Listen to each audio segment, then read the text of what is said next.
March favourites. I can't believe it's March. I know I say that every month, but wow, March already. And I have a boatload of favourites for you today. I have separated them into categories, and it's going to be skincare heavy this month. So I'm going to start with that and move on to makeup, and there's one thing for hair. I'm trying not to tell you about the same things every month, but some things I just have to mention because if you've not heard about them before, this is the first video of mine that you're watching, on the first favourites video. Some things I just cannot not tell you about. So I'm sorry if you've heard some of these things before, but the majority of them are new.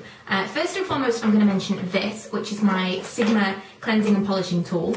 I haven't been using this as opposed to my Clarisonic like I thought I would be. I was using this a little while ago, and I did compare the two, and I've done a review. Anything that I mention in this video, if I already have a blog post on it, I will link it below. If I've missed something, let me know, but it probably will be a ton of links in the info bar. So if you've got any questions, check out the info before you ask.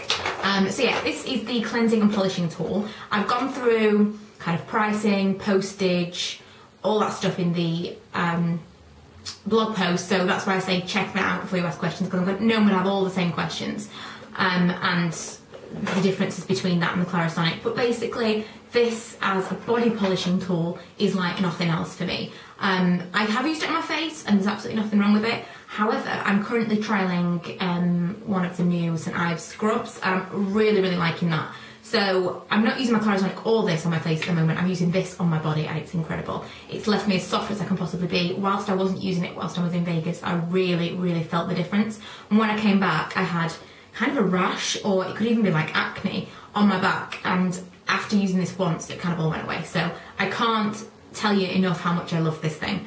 And I bought it with my own money, no one sent it to me, and if I had to, I would repurchase it again. You can see all the prices and things in the blog post, because I can't remember off the top of my head, and lots of people have questions about shipping and customs and stuff, and that's all in that post. I think that's it for kind of bathing. Apart from a facial wash, which I'll get to in a second. Another body product that I've been using is the Righteous Butter, and I've used this a lot, and you wouldn't be able to tell that I've used it a lot. It's just so much more economical than buying the actual tub of butter. I thought it might be, but I wanted to try it before I reviewed it, and I will still do a comparison. But it's basically the exact same thing as the Righteous Butter in the tub. I think it might be 50p less, and you get 200ml more. So unless you're using it on a particular dry area, or like, I still like the butter for my feet, but for the rest of my body, this sinks in so much quicker. You still have the amazing Soap and Glory scent, and you still feel just as moisturised. It's near enough exactly the same thing, it's just a slightly thinner consistency. So if you like that, but you don't like the residue, or you don't like the cost for how many mils you get, then I would definitely recommend you try this. Another Soap and Glory product, and this is the cleanser. This is what I have been using with my Clarisonic when I use it, but I think that it would work just as well without the Clarisonic. I've had this for just over a month, and I've used quite a lot of it. I'm obsessed with the smell. I remember I was talking to Makeup Savvy on Fee from Makeup Savvy on Twitter, and after I did a review of it, I said it doesn't really smell like peaches, which I was surprised at. It smells kind of like a sweet mint, but it does. I don't know, I just don't have that much experience of what peaches smell like. It does kind of smell fruity, so I'm assuming that is a peach smell, but it also has that like a fresh mint smell to it. It's gorgeous, I can't get enough of it, so I use more than I should. I know I do. I pump like 3 or 4 pumps worth into my hand and then put it on my face and leave it for like up to 5 minutes, just because I love the smell so much, and then I buff it out. And I'll either use my Clarisonic or like one of these, come on, muslin cloth. And to be quite honest, I don't think a Clarisonic is completely necessary. I'm sure it's doing long-term effects like anti-aging and all that stuff, and perhaps it's shrinking my pores, but I think a muslin cloth does exactly the same job. I really do. And if you are considering a Clarisonic, but it's kind of out of your price range, I would say it's maybe not worth it. I think if you're getting into kind of maybe your mid-30s, your early 30s, mid-30s, maybe it's worth it as an investment, but if you're a teenager, early 20s, I wouldn't even bother yet, because unless you are really into skincare, I don't think you're going to see the results that you really want to. I think it's pretty much the same as muslin cloth, and it's all about the cleanser that you use. I also completely gave up using scrubs when I started using my Clarisonic, and I started using the Apricot scrub 3 or 4 days ago, and I'm totally in love. It's the nicest thing for my face. I've so missed face scrubs, I had no idea. So I really am enjoying that, but the reason that I like this is it's also got an exfoliant in it. Although it's totally smooth and you wouldn't know it, it has got exfoliating acids. So it's perhaps not the best thing to use with Clarisonic because that's also an exfoliator, but I use it on a sensitive head. So if you use a deep pore head or something, you might not like it with this. It might be a little bit too much for your skin, but it feels gentle, but your skin feels super, super clean afterwards. And I think it feels softer for the use of this, not necessarily just with the Clarisonic. So if you don't have other things to use with it, I would still recommend Peaches and Clean from Soap and Glory. It is a really, really nice cleanser. And even if it's just for the smell, I would pay the £7 again. Okay, that was a really long rant about a cleanser. Okay, I'm going to talk about this youth code. I don't know if this has been mentioned in a favourites before. I know I hold it. I might have reviewed it. I've definitely reviewed it on my blog. Link will be below.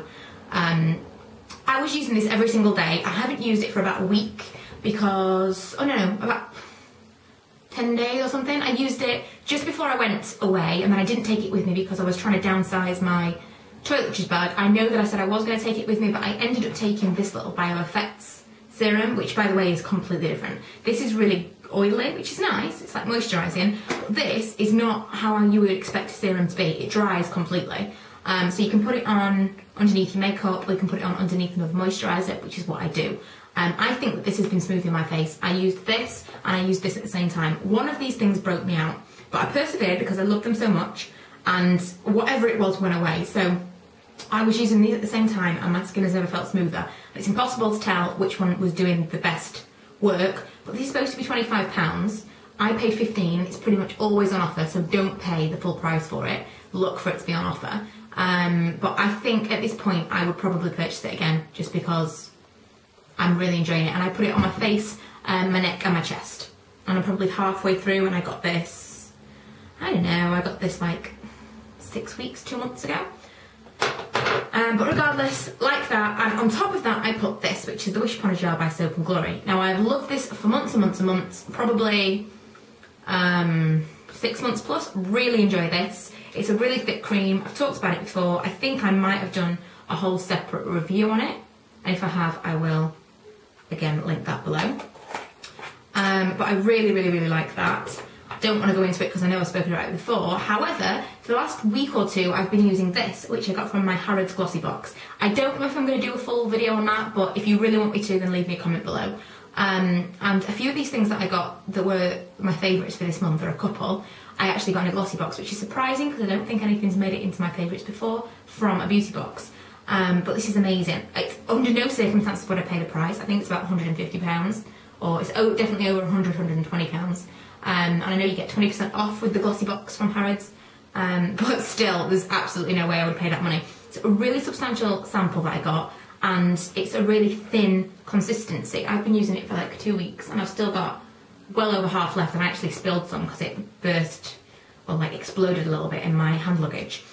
But if you have that kind of money and you are into skincare and stuff, then this is the SK2 maybe? I don't know how you say that. SK2, SK11, SKII? I don't know. And it's the Skin Signature. I don't know if it's got a specific name, this one. I don't know. But it is some kind of moisturising cream anyway, and it feels really, really nice. I only took it because of its size, and I wanted something that I could put on when I take my makeup off on the plane, but I really, really liked it, and I've been using it since I got home as well. So the Wish Upon a Jar now feels a little bit heavy, but I was really, really enjoying that. The other thing that I got in a Carmine box that I've used on my face and my body is the Steam Cream, and that, I would say, is kind of a lower priced equivalent of this. It's much thinner, goes a long way. I'm not big on the smell, it's kind of lavendery. Yes, very lavendery. But again, it's quite a thin cream. I'll show you this one.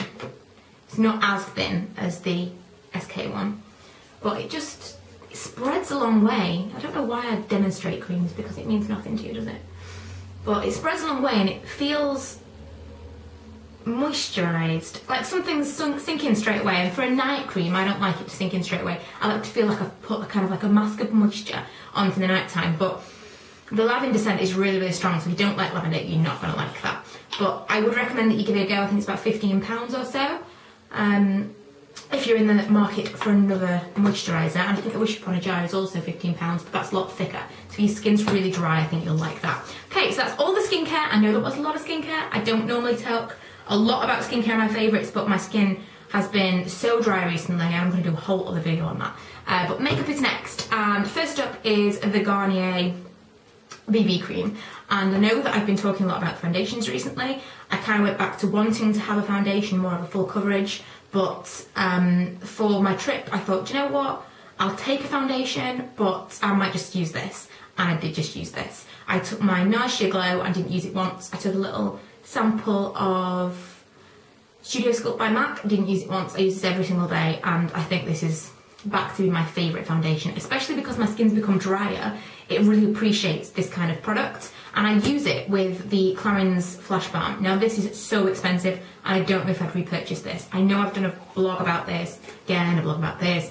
All prices and things will be linked in those things below because I haven't got them in front of me. But this is not the kind of thing that I'm going to go out and repurchase. But it's lasted a long time. I've had it maybe 5 months or so, but I haven't been using it every single day until this month, when I've been using it a lot underneath this, and it makes it last so much longer. So if you find this and you really, really like it, and you can't find a higher end equivalent that lasts longer on your skin, but you're willing to pay high-end foundation prices, then I would recommend that you get this to put underneath it. This makes everything look better, last better. It is a really, really amazing product. It's a wonder product. I think I got this from Biopower originally, but it's a really, really great product, and I would never have tried it otherwise, because obviously, you know, I am a budget beauty blogger. I don't generally buy things like this and like this. I generally buy things like this and this. These are cheaper products. I don't generally try the higher end stuff, but sometimes when I do, I find that things possibly really are worth the money. And when I run out of this right now, I'm thinking I don't really want to drop like £20 or so, whatever it is worth, but maybe by the end of it I'll be so in love with it that I won't be able to part with it. I'll have to repurchase, by which time I will definitely tell you, because if I am willing to pay £25 for something, it's really worth paying £25 for, because I am tight. Okay, the rest of the makeup stuff, it's kind of a full face of makeup that I've got for you that have been my favourite products. So they're my foundation based products. Soap & Glory Kickass Concealer, which is it's kind of like a corrective concealer because it's got the pinky peach shade for under your eyes and the yellow toned for any redness, and it's also got a powder to set, which is lovely. I think that's a great thing to have in your handbag if you've also got a little brush to put the powder on with, because you don't want to put, well, it's just like such a multitask product, and it's really substantial, so it's not going to break in your back. I also have been really loving this Shine Control Pressed Powder, which, by the way, is completely sold out in Boots because they've been doing some kind of buy anything from number 17 and get a free pressed powder, this particular shine free one, and I've just hit pan, if you can see. So I went to purchase it the other day and it was all sold out because of that deal, which is annoying, but I think it's only $3.99, so if you want something that's shine control, I used the Rimmel Stay Matte for a long time, and this is better. It's just better. My favourite, not foundation, blush at the moment is Fashionista in Butterscotch, and this is from the Fashionista range that you can put in the palettes. This is one of the, you can kind of press it out like that and you put it in a little palette, and I've got 2 palettes worth, but this is definitely my favourite one that I go to the majority of the time. Mascara is still the Volume Million Lashes by L'Oreal, which I never normally seem to be able to say. I have the Luminizer, but I don't think that's why I like it. I think I just like the regular one, and I'll probably buy just the black one next time. But I do have the Luminizer for hazel eyes, for no reason in particular. I am, by the way, wearing my CoverGirl Lash Blast today, which is in brown, and I really like it. It's not like super impressed me or anything, but I do really like it as a mascara, and generally I try mascara and think that's rubbish. But I think for a first attempt with this one, it's given me a nice effect. Normally I have to really work at it to get anything out of it, and I quite like this. So a review to come in a couple of weeks, but this is still my current favourite. And this is the lipstick that I've been wearing for the majority of the month, and that is the Matte Factor Lip Paint in Peach. And that's what I've got on today. So many times I've worn this in a video and people have been like, what have you got on your lips? I think this is $3.99 as well. It's absolutely incredible. I can't say enough about Milo's new products. They have had some stinkers in the past, I've got to say. They've had some things that I've just thought, I really don't like that. And you know, a lot of it's just personal opinion, but a lot of the stuff they've brought out recently I really, really like. And they've just got a new nail polish range, which I'm going to vlog about soon, because I got that in the post the other day. So these I would definitely recommend. I have all the colours, and this is definitely my favourite, but I also really like the reds, because for stay on reds, you don't get enough quality stay-on reds really from the drugstore. Like, because they are matte, they stay on really, really well. And they've got a darker one and a warmer one to choose from. So I would recommend that you check those out. And is that it for beauty? I think it is for makeup stuff. I have 2 nail polishes just to show you. Completely different ends of the spectrum. But they are my favourites from this month. I have Casting Call from Sally Hansen's Salon Manicure. The only reason that I bought from this range, because it's normally like £7 something from Boots, is because it was £1.99 from my local Dazzle shop, which is like a cheap makeup store in Doncaster Frenchgate Centre. And I got 2 or 3 of the shades from the Sally Hansen. I think that these are discontinued. Someone told me that they'd seen it in their local pound shop or something, so keep your eyes peeled if you've got a cheap makeup store in your area, because you might find these. And this is amazing. It stayed on really nicely. It only needed 1 or 2 coats. It was really opaque, and I was just really, really impressed with it. Really nice and glossy. And the other thing that I loved was, what is this called? Metallic for Life? I think it's called Metallic for Life, and it's from the what's her name? Nicki Minaj collection at OPI. And it's just the most amazing glitter on my nails. It's such a pain to remove though. I finally did the tinfoil trick, which if you don't know what it is, let me know and I might do a video on it. But basically you put your nail polish remover on a cotton wool pad or whatever on each finger, and then you cover each finger in tinfoil, leave it for like 5 minutes, and you pull it all off in one, and the glitter and the nail polish just comes off. It's incredible. But if you want me to do a tutorial on that, you can ask it in the comments. Just mention it in the comments and I'll see how many people ask for it. But it was the only way to get this off. Amazing. Amazing, amazing, amazing polish. And the fact that it was such a pain to remove will not stop me using it in future. Really, really enjoyed that one. What else? 2 more products. One is a hair product, and that is Batiste. I'm having serious issues. My skin has got drier and my hair has got oilier. I don't really know what's happened. I don't know if it's just me or if it's the hormones after having Milo. I mean, I told you in my haul video that I have this full-on bald patch here now, which I totally do. No one even mentioned it. After the video, no one said, oh yeah, I can see a bald patch. No one mentioned a thing. So I don't know if you think that you can't see it, but let me tell you, it is there. I wish that you could all feel this, because it's like the shortest, stubbliest hair. So I'm having real weird hair issues, and I'm trying not to wash my hair too much. And today I washed it with that sulfate-free L'Oreal shampoo, and it looked greasy straight away. I mean, I don't know if you can tell from underneath, because I put in my dry shampoo, but not all over. It just looks greasy, or at least dirty. It doesn't look like I washed it this morning. So I had to blast it before I made this video, but I was not impressed with the sulfate-free shampoo and conditioner. I'm going to use it for a solid month before I can really review it, because my hair might just have to get used to it. But I'm really, really surviving on this right now, because I don't like to wash my hair more than 2 or 3 times a week tops. 2 preferably, because it just feels better for my hair right now.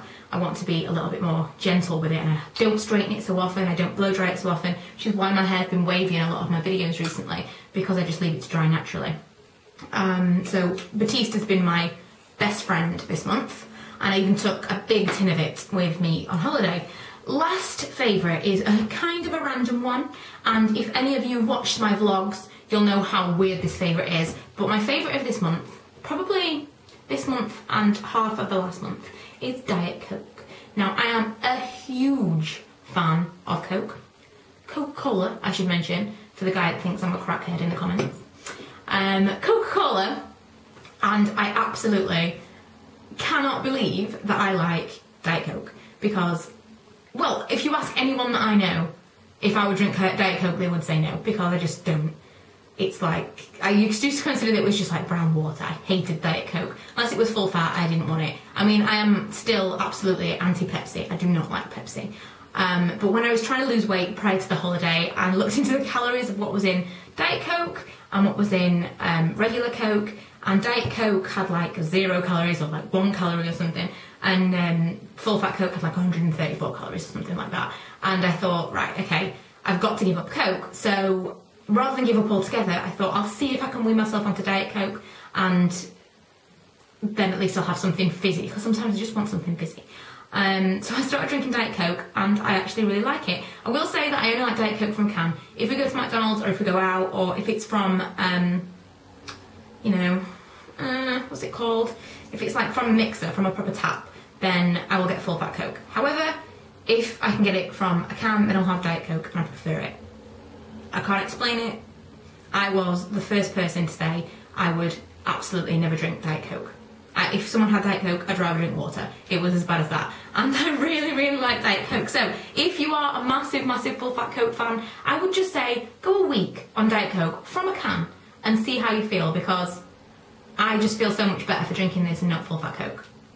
I really, really do. And I honestly think that it's helped me lose a little bit of weight without doing anything else. Like, I completely gave up on the diet after like 2 weeks, and pretty much the exercise as well. I walk all the time, but I did that anyway. So if you are looking to lose a few pounds, that could be a way to do it without really, really trying, because there's so many calories in Fizzy Pop. So just switch to the diet equivalent of whatever you are using, and you might like it, you never know. So, I know that was probably a much longer video than I wanted it to be. My last video was so long, I wanted this to be a more reasonable length. So I'm sorry about that, but I will link everything below that I spoke about if it's been reviewed. And if you want to know anything else about anything else, then leave me a comment. One last thing I forgot to talk about. My favourite perfume of the month, and my favourite perfume for as long as I can remember, has been the Lady Million. I know I talked about this at Christmas time because it was in my Christmas tag, but you know, that video is no longer available because I accidentally deleted it, and I'm still a little bit sad about that, so let's not talk about it. But I love, love, love this. It's quite sweet. It's going to be nice for summer. It's nice for Christmas for me because it always reminds me of Christmas, because I worked in department store over Christmas 2010. So that's why it reminds me of Christmas, but it's also a nice summer scent. But I would like any recommendations for anything new, because I kind of like to switch things up in the summer. So if you like that and you've got another favourite, then let me know what you think I might like. So yeah, sorry it's so long. Thanks for watching, and if you haven't already, go and check out my other little videos and subscribe.